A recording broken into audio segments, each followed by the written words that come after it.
आज का हमारा टॉपिक रहेगा function. Function is a special type of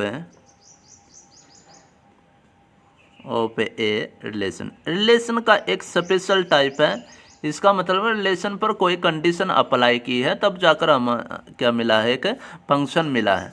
condition क्या होगी, तो हम फंक्शन की डेफिनेशन पढ़ते हैं कि let A and B two non empty set. दो नॉन एम्प्टी सेट हमारे पास है, ए और बी, दोनों के नॉन एम्प्टी सेट होने चाहिए, उनमें कोई ना कोई एलिमेंट जरूर होना चाहिए।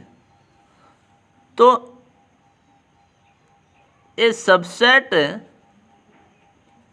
ऑफ ए क्रॉस बी, तो ए क्रॉस बी का ही तो सबसेट था रिलेशन, तो फंक्शन भी क्या होगा, ए क्रॉस बी का एक सबसेट होगा, इज कॉल्ड, वो सबसेट क्या कहलाएगा, एक फंक्शन कहलाएगा। क्या कहलाएगा, एक फंक्शन कहलाएगा, या उसको हम कह सकते हैं फंक्शन बोलो या मैपिंग बोलो, इसके नाम है फंक्शन के नाम, फंक्शन बोलो या उसको मैपिंग बोलो या उसको क्या बोल दो, मैप बोलो। एक subset of A cross B is called a function और ए मैपिंग और ए मैप। ठीक है, फ्रॉम ए टू बी, अब रिलेशन में भी हम यही लेते थे, from set A to set B. कब कहलाएगा, if and only if, for if and only if each element of set A, कहाँ से ले रहे हैं हम, from set A to set B, तो ए का प्रत्येक element is related to unique element of set B। ठीक है, कि ए का प्रत्येक जो एलिमेंट, हर एलिमेंट वो रिलेट होना चाहिए, उसका रिलेशन होना चाहिए टू यूनिक एलिमेंट। यूनिक का मतलब ओनली वन, केवल एक के साथ, केवल एक एलिमेंट के साथ क्या होना चाहिए, रिलेट होना चाहिए।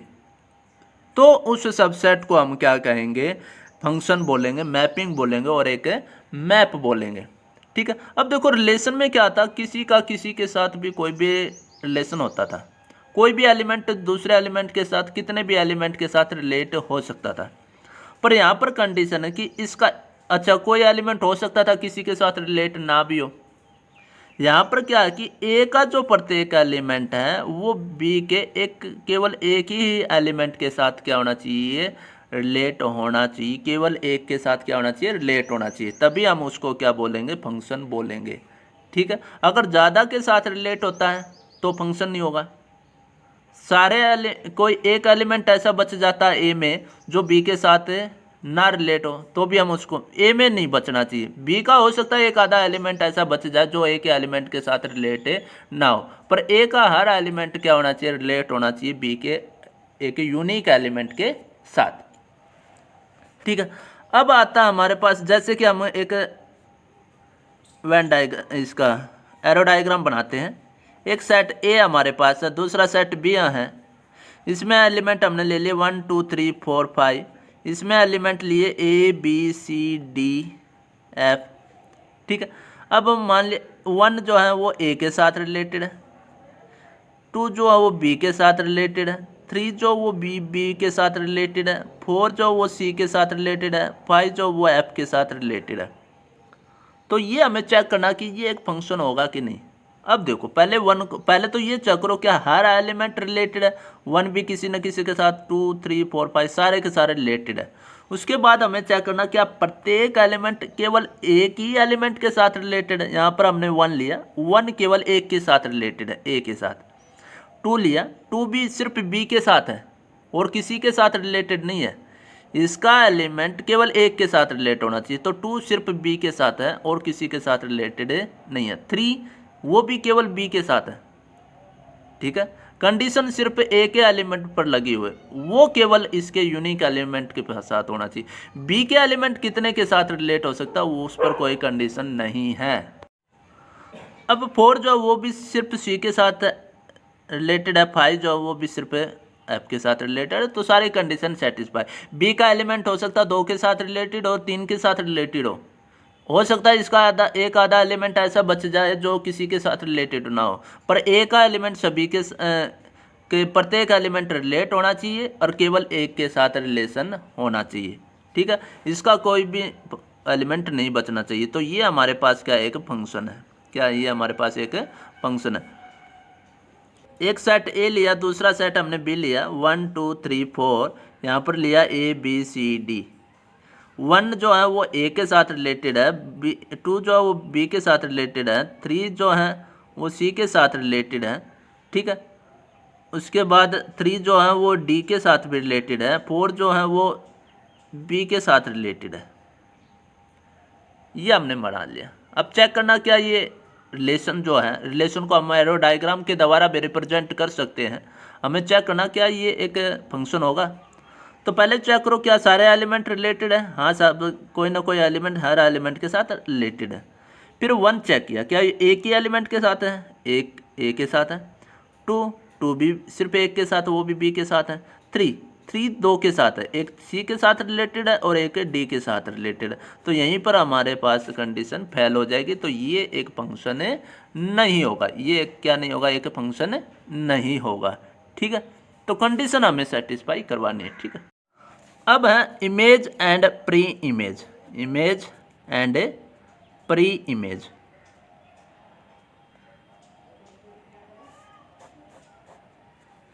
इमेज क्या होता है, जो यूनिक एलिमेंट के साथ रिलेटेड है, एक के जो प्रत्येक एलिमेंट है यूनिक एलिमेंट के साथ रिलेटेड है। तो यूनिक एलिमेंट y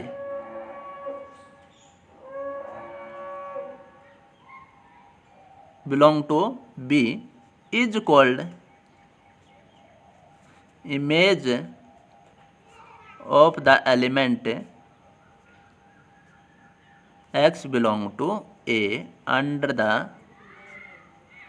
फंक्शन, कोई भी फंक्शन है पे फ्रॉम a to b। तो ये जो y है जिसके साथ x एलिमेंट क्या रिलेटेड है, तो y क्या कहलाएगा, इमेज कहलाएगा एलिमेंट x का। x का इमेज क्या कहलाएगा, y कहलाएगा। तो y इमेज कहलाया, तो x क्या कहलाएगा, x कहलाएगा pre image of y। x की इमेज y और y की प्री इमेज x हो जाएगी, ठीक है। तो ये इसका इमेज और प्री इमेज। अब अगर हम इन इमेजेस का कलेक्शन कर लें, इमेजेस का क्या कर लेते हैं, कलेक्शन कर लेते हैं, तो वो क्या कहलाएगा हमारे पास रेंज। रेंज क्या है, कलेक्शन ऑफ या set of images, set of images. Images जो हमने इकट्ठी कर ली तो उनका जो सेट बनेगा वो क्या कहलाएगा हमारे पास, रेंज कहलाएगा। वो क्या कहलाएगा हमारे पास, रेंज कहलाएगा। अब हम पढ़ेंगे डोमेन एंड रेंज। डोमेन क्या होता है, जो सेट ए होता है वो पूरा हमारे पास क्या कहलाएगा, डोमेन कहलाएगा। क्योंकि डोमेन होता है फर्स्ट एलिमेंट का कलेक्शन, ऑर्डर्ड पेयर में फर्स्ट एलिमेंट का कलेक्शन। अब फंक्शन में क्या होता है कि हर सेट ए का हर एलिमेंट किसी न किसी एलिमेंट के साथ तो रिलेटेड होगा। यहाँ पर 1 2 3 4 है, यहाँ पर A B C D element लिए तो 1 बी के साथ हो गया, 1 ए के साथ, 2 बी के साथ, 3 बी के साथ और 4 सी के साथ रिलेटेड हो गया। तो यहाँ का हर एलिमेंट का पेयर तो इसके साथ बनेगा ही बनेगा, ठीक है। यहाँ के हर एलिमेंट का पेयर इसके साथ बनेगा। तो ये तो कलेक्शन करना, ये तो फर्स्ट एलिमेंट हो गया ऑर्डर पेयर का, ठीक है। यहाँ पर एलिमेंट बच जाएगा हमारे पास, बच भी सकता है और नहीं भी बचे, ठीक है। तो ये जो सेट ए है वो हमेशा क्या कहलाएगा, अब हमारे पास डोमेन। रिलेशन में हो सकता है, डोमेन हो भी सकता है पूरा का पूरा सेट और ना भी हो, क्योंकि कई एलिमेंट हो सकता है यहाँ पर बच जाए जो इसके साथ रिलेटेड ना हो। पर यहाँ पर फंक्शन में पक्का क्या होगा, हर एलिमेंट, क्योंकि कंडीशन ही यही है, इसकी डेफिनेशन है कि इसका प्रत्येक एलिमेंट इसके साथ क्या होना चाहिए, रिलेटेड होना चाहिए। तो इसलिए ये तो आपका क्या कहलाएगा, डोमेन कहलाएगा। और यहाँ पर जिसके साथ वो रिलेटेड है उसका जो कलेक्शन आया, जो सेकंड एलिमेंट आएगा, जैसे 1 का ए के साथ ऑर्डर पेयर बनेगा, 2 का बी के साथ, 3 का सी के साथ और 4 का सी के साथ का। तो सेकंड जो कलेक्शन कहलाएगा वो हमारे पास क्या होगा, ए बी सी। तो ये है हमारे पास रेंज, ये क्या कहलाएगा, रेंज कहलाएगा। और पूरा सेट बी क्या कहलाएगा, कोडोमेन कहलाएगा, कोडोमेन। तो सेट ए जो है वो फंक्शन में क्या कहलाएगा, डोमेन कहलाएगा। सेट बी के पूरा क्या कहलाएगा, कोडोमेन कहलाएगा। और इमेजेस का जो ये सेट है, इमेजेस का सेट, ये हमारे पास क्या कहलाएगा, इसकी रेंज कहलाएगा। ये क्या कहलाएगा, इसकी रेंज कहलाएगा। ठीक है। अब आता है, अब फंक्शन को डिफाइन कैसे लिखेंगे। अब हम लिख सकते हैं इसको कि f x is equal to y. ठीक है, ये फंक्शन की नोटेशन है। इसको हम इस तरीके से भी लिख सकते हैं, f from A to B, f from A to B. या ये लिखो कि ये ऑर्डर पेयर, जैसे हम रिलेशन में लिखते थे कि कोई भी ऑर्डर पेयर है वो किस में बिलोंग करता है, आर में बिलोंग करता है। तो यहाँ पर भी वही बात है कि एक्स वाई जो ऑर्डर पेयर है वो किस में बिलोंग करेगा, अब आपका एफ में बिलोंग करेगा। इसके लिखने का तरीका ये है कि एफ एक्स वाई अगर बिलोंग करता है एफ में, तो एफ एक्स इक्वल होगा किसके, वाई के। कि जब एक्स एलिमेंट हमने एफ में रखा तो उसका आंसर क्या आएगा, वाई के इक्वल आएगा। तो image of x under function f is equal to y. ठीक है। अब यहाँ पर जो है बात आती है इंडिपेंडेंट एंड डिपेंडेंट की, इंडिपेंडेंट एंड डिपेंडेंट वेरिएबल।